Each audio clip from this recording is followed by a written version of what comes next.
I can go. Just it's each of you will just take a turn to say what you thought like went well this past weekend and maybe some areas that the team could improve. Yeah. I think we have a lot of freshmen. We have a lot we have two transfers. I think that team chemistry is really strong right now, honestly. With the team being so new, I just think we all get along really well and we play well together. So that's definitely something positive going into the first weekend. I would have to agree, just being a transfer and kind of filling everything out. It's already felt like I've been playing with them all 3 years and all of my career. I would say an improvement would just be keeping our foot on the gas no matter who we're playing and just coming right off the bat hot and just staying hot. Cam, I wanted to ask you specifically, just you are such an interesting piece for the team this year with like being able to pitch, being able to hit. Just how are you kind of balancing kind of both of those worlds where maybe one game you really need to pitch for the team, the next game they're relying on you at the plate. Yeah, for sure. I mean, it's something I've done my whole career, even before I got here. It's definitely a balance, that's for sure. But me personally, I perform better when I can, make up for maybe if I had a bad inning, I can make up for it at the plate. Or if I have a bad at bat, I can make up for it on the mound. So personally, it's just a good way to to mentally wash out for just me as a person and being able to perform for my team. Yeah. And what did you learn from your freshman year that you were able to really attack in the off season to get ready for, your second go around?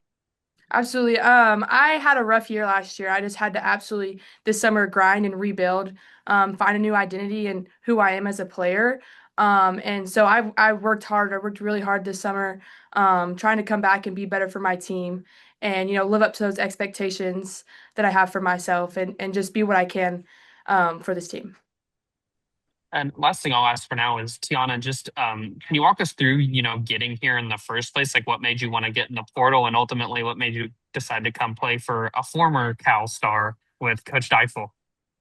I was just looking for another push. I felt like I was getting too comfortable at my old school, and I just knew that I could excel at a new level. So I just broke out of my comfort zone and decided I was going in the portal. And it being my last year was kind of scary, but when I got here, they made me feel so comfortable, and they were already talking about the future as I was already a part of the team, and I was just so excited that I couldn't leave here without saying no or yes, sorry.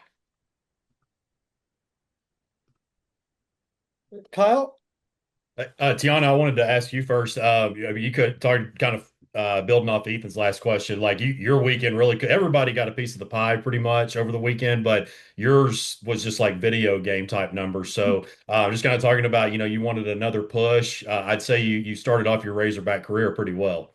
Yeah, for sure. It was just so exciting and just so thrilling. Like it was just so surreal. I couldn't believe it. Like it was just so like I was just so eager to get out there and just experience what Razorback softball is like, and it was just so fun. And Cam, this is kind of a homecoming for you. I know this San Marcos is about 2 hours away from where you grew up, but how excited are you to get back to Texas and this early in the season and play some games there? So excited. I mean, to me, family is everything, and it's just something that I cherish. So being able to go, home and go play in front of my family and see all of them is just really good for me. And you playing at Katy, I've had a chance to cover quite a bit of high school softball in Texas, and there's three former Katy Tigers on the roster right now between you, Kaylee, and Ashton. So, and I know y'all have got girls that play at other schools from that graduated from there too. So, what is it about that place that's just so good at developing and really just helps get girls to the next level? Um, he's not there anymore, but Caleb Hack, he is one of a kind. He's very hard, very old school, so he's not quite everyone's cup of tea. But for me personally, he was hard, but he really prepared. He coached at Alabama prior to high school, so he knew what it took, and he pushed us in the fall and just kind of prepared us in ways that I don't think anywhere else does.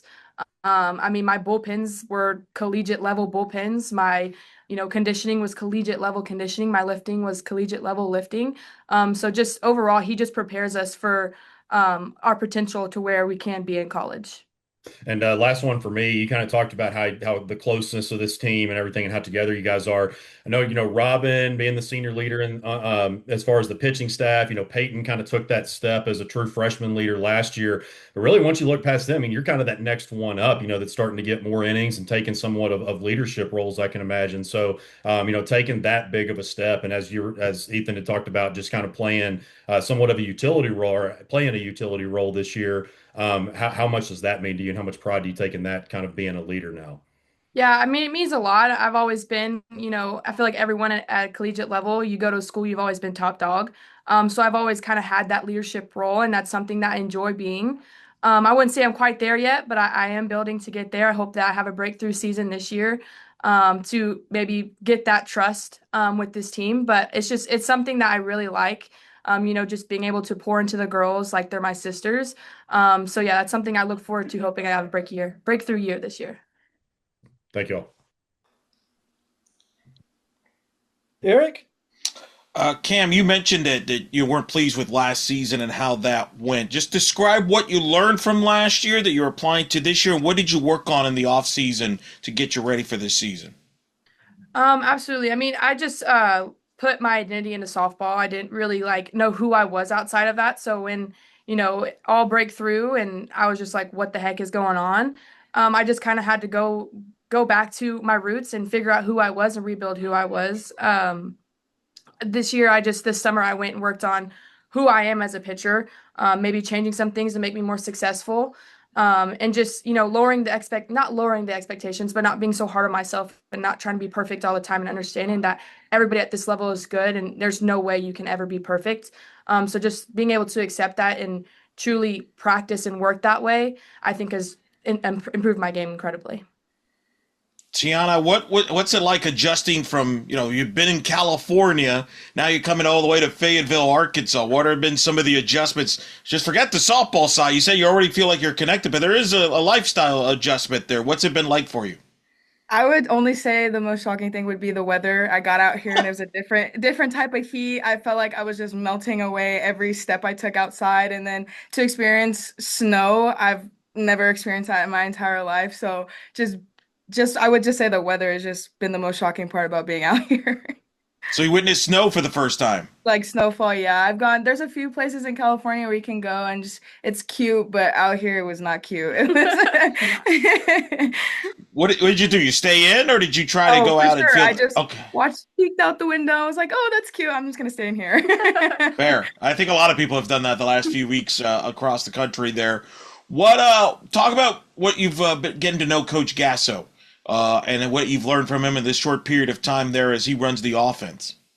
I think since being here, we've gotten so close in just the couple months that I've been here. He works so hard to get people where they need to be. And especially me being a senior, he told me, there's really nothing we need to fix. Let's just enhance what you already have. And I think he's already done such a great job with that. Cam, you're unique because you're a pitcher, but you also hit. So how much time you're spending with Courtney, obviously in the bullpen, but how much time do you spend with Coach Gasso there on the hitting side? Just as much. I mean, I'm a hitter, so I do everything that all the hitters do and the position players do, and then I'm also a pitcher, so I have my time in the bullpen. It's definitely a balance. It's a lot of work, but it's something that I really like about softball and something that I think that brings my game to the next level. For the both of you, who's the jokester on the team? Who's the one that has got the funniest material that throws it out there at the right time? Ella McDowell. Yeah. Ella McDowell for sure. What makes her so funny? She's just so random and just the thoughts that you kind of keep to yourself, she says them. So it's like, yeah, I was thinking that, but I wasn't gonna say it, and you said it, so now it's funny. Yeah. That's too funny. One last one before I hand it off. Tianna, Dakota's in the same boat as you, coming over from the West Coast to Arkansas. How much have you two bonded? I don't know if you knew each other prior, and if you did or didn't, but like, what's it been Yeah. like for the two of you there as a common bond there?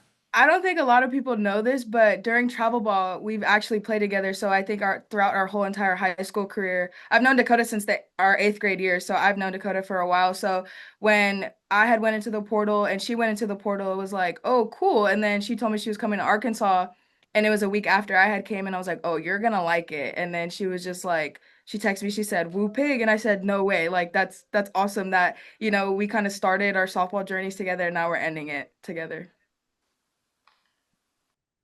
Tiana, did you know anybody else prior to coming? Um, no, just Dakota. Just How Dakota. have you gotten to be so close with the team in such a short amount of time then? I just think that's kind of like my personality is at first I'm kind of standoffish just to kind of get a feel of, how people are and their personalities. And then once other people are open, just like I mentioned, Ella, she was just so open from the start and everyone else was just so open and welcoming that I was like, okay, like I can be myself and, just me being that person that's, gonna crack a joke with you. I think that allowed me to just bond with everyone so easily. Obviously, softball players, y'all watch a lot of softball. I'm just curious, from the outside looking in before you got here, what was kind of your perception of Arkansas and how did maybe things change when you actually got to come here on your visit? I don't really think anything changed. Just looking from an outside perspective, it was like, oh, these girls can ball. Like, this is just an elite level of softball. And when they had reached out in the portal, I was like, no way. Like, I get a chance to be a part of that. Pam, wanted to ask for you. Of course, I'm sure you knew Parker like before he left for Duke, but now getting to kind of reunite and have him coach you, what's that been like? It's been awesome. I mean, me and him were so similar when it comes to the sport, but also personality wise. So we click really well. He gets me. I'm a very serious person. I don't really joke around a lot when it comes to softball, which is okay. It's just it's just how I am. And he gets that, and he's okay with that. So if I get frustrated in the bullpen, he's like, "Okay, take a breath. It's not that serious." But like, I get where you're coming from. So when it comes to that, it's very lighthearted in there, and we just click really well. And I can imagine that last year, you said you wanted to put some things in the past from last year, but to end on the note you did where you had such a strong outing at the super regional to keep team in it, how did that maybe fuel you going into an off season where you knew you wanted to fix some stuff? Yeah, I mean, it just kind of towards the end of the season, I kind of started telling myself I had to get to the point where it's like, I can, I will. And I just think that that last series, I truly started to believe that I can and I will. So just being able to hold on to that and seeing that it works and that I can and I will do it. This summer, it just kind of pushed me to be like, I can and I will, and I'm going to. So having that mindset, I think instead of shutting down and being like, what the heck, like this isn't who I am, I was like, you know what, I'm going to prove people wrong. I'm going to prove myself wrong that I can and I will do it. What pitchers did you grow up, admiring, or maybe like did you have a pitcher idol? Ooh, did I have a pitcher idol? Um, I don't know. I mean, it's hard to say. I was into softball, but not necessarily the pitching side. The one player I did look up to is Bianca Bell from LSU. I just loved the way she played. And she wasn't a pitcher; she was a third base hitter. But just the way she played the game is just something I looked up to. Um, but I just happened to fall into being a pitcher. But I don't know. I just feel like there's a lot of good pitchers out there, and you can pick and choose from anybody. So I just just kind of look and oh, that's cool what she does, or just look up to everyone and how they play the game. And then last thing I want to ask you is obviously y'all have a whole lot of returners from last season. It seemed like y'all had a really strong culture last year. How have y'all been able to maybe protect that just with the continuity that y'all have on the team? Absolutely. I just think everyone here is just we're all so competitive and we're all fighting towards the same goal. We all have that same kind of heartache and heartbreak from last year. So I just think that with us feeling that together, it's kind of like we grew closer through it. And you can see it in the fall, the way we work, the way we push each other, we hold each other accountable. And then with the newcomers coming in, they fit right in with us, same mindset, same everything. So I'm really excited to see what this year has for us. Kyle, you want to wrap us up?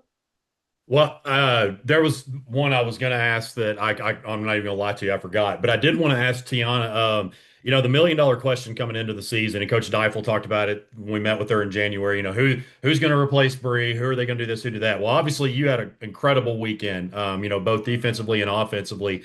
Coming in, and I know it probably helped having the entire infield back, especially with continuity and everything. But when you came in and you kind of knew that you were going to fill that role, was there any kind of, I don't want to say like butterfly, whatever words you want to use, but was there any kind of that like nervousness, like, oh, I'm taking over for the player of the year? A little bit, but she's just one of a kind and she's just such a phenomenal athlete that there's just, I'm just going to play my game and just do what I can to fulfill that role in any way possible, whether it's just, getting base hits or, scoring runs. And, the home runs will come. And like I said, she's just a phenomenal athlete that it just looks like it comes easy for her. So just fulfilling the role in any way that I can just to uphold that standard is just what I'm working towards.